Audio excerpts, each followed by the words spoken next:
गाजियाबाद के राकेश मार्ग में स्थित गुलमोहर एन्क्लेव निवासी गौरव बंसल ने अपने घर के बाहर पलायन के पोस्टर लगाए थे, जो अब उन्होंने हटा लिए हैं। क्या कुछ पूरा मामला है? बातचीत के लिए हमारे साथ सोसाइटी निवासी गौरव बंसल मौजूद हैं। सीधा उनसे बात कर लेते। जी गौरव जी, आपने अपने घर के बाहर पलायन के पोस्टर चस्पा किए थे, क्या वजह रही और फिर अब आपने वो हटा लिए? क्या कुछ पूरा प्रकरण है? मेरे घर के नीचे एक डेयरी है। वो डेयरी वाला अपनी दुकान के आगे बहुत सारी 15-20 कुर्सियां रोजाना सुबह शाम डाल देता है, जिसमें बाहर के बहुत सारे असामाजिक तत्व आके बैठते हैं और रास्ता बंद कर देते हैं, और जिसके कारण यहाँ की महिलाओं को, बच्चों को, बुजुर्गों को निकलने में परेशानी होती है।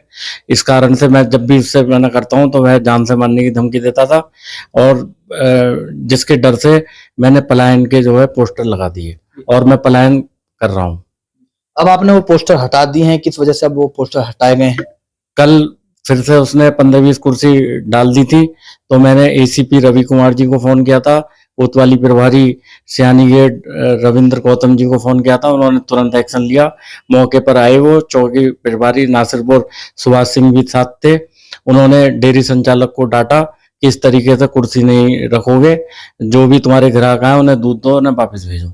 अब मैं उनकी बात से सेटिस्फाई हो गया और मैंने अपने घर से पलायन के पोस्टर हटा दिए हैं। लेकिन अगर दोबारा से अगर वो इस प्रकार की हरकत करेगा तो मैं निश्चित रूप से पलायन कर जाऊंगा, और माननीय मुख्यमंत्री जी से भी मैंने टाइम ले लिया है, उनसे जाके मिलूंगा और उनके समक्ष शिकायत करूंगा, क्योंकि यह बंदा जो है गांधीनगर बीजेपी का मंडल अध्यक्ष भी है। तो जब वो अपने डेयरी के बाहर कुर्सी लगाकर बैठता था, तो क्या आपने उससे इस बात को लेकर, इस मामले को लेकर पुलिस से शिकायत करने से पहले, पलायन के पोस्टर लगाने से पहले उससे बातचीत की? जी, मैंने कई बार बात की थी, लेकिन वो हर बार कहता था कि मैं जो है बीजेपी का बड़ा पदाधिकारी हूँ, मैं जो चाहूंगा वह करूंगा, और मेरे यहाँ बैठते हुए आए हैं और बैठेंगे लोग। अब सोसाइटी में आरडब्ल्यूए के लोग भी हैं, क्या उनसे कोई बातचीत हुई हो उनकी? आरडब्ल्यूए के लोगों से भी मैंने बोला है, और आरडब्ल्यू वालों ने भी उसे ऑफिस में बुलाकर मेरे सामने मना किया था कि यहाँ मत बैठाओ, लेकिन वो मानने को तैयार ही नहीं था। अब कितने समय से वो यहाँ गुलमोहर एन्क्लेव में जो है डेयरी संचालित कर रहा है? वो मैंने तो अभी 3-4 साल से ही शिकायत करी है, लेकिन कोई सुनवाई हुई नहीं है। लेकिन शाम मुझे लग रहा है कि अब वो बैठाएगा नहीं। जी, तो अब पुलिस ने काम कर दिया, आप सेटिस्फाई हैं पूरे? हाँ, मैं पुलिस से बिल्कुल सेटिस्फाई हूँ और खुश हूँ। देखिए, गुलमोहर एन्क्लेव निवासी गौरव बंसल इस वक्त हमारे साथ मौजूद थे, जिन्होंने अपने घर के बाहर पलायन के पोस्टर लगाए।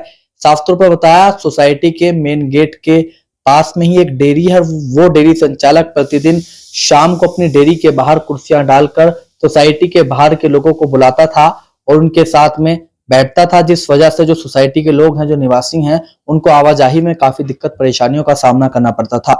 लगातार शिकायत करने के बावजूद भी डेयरी संचालक नहीं माना। उसके बाद सोसाइटी निवासी गौरव बंसल ने पुलिस से शिकायत की और बंसल का कहना है कि मैं पुलिस की कार्यवाही से संतुष्ट हूं, लेकिन अगर दोबारा डेयरी संचालक ने अपने घर के बाहर इस तरह का कोई काम किया, बाहर के लोगों को सोसाइटी में बुलाकर बैठाया, तो मैं दोबारा से पलायन के पोस्टर लगाऊंगा और इस बार सोसाइटी से पलायन कर जाऊंगा।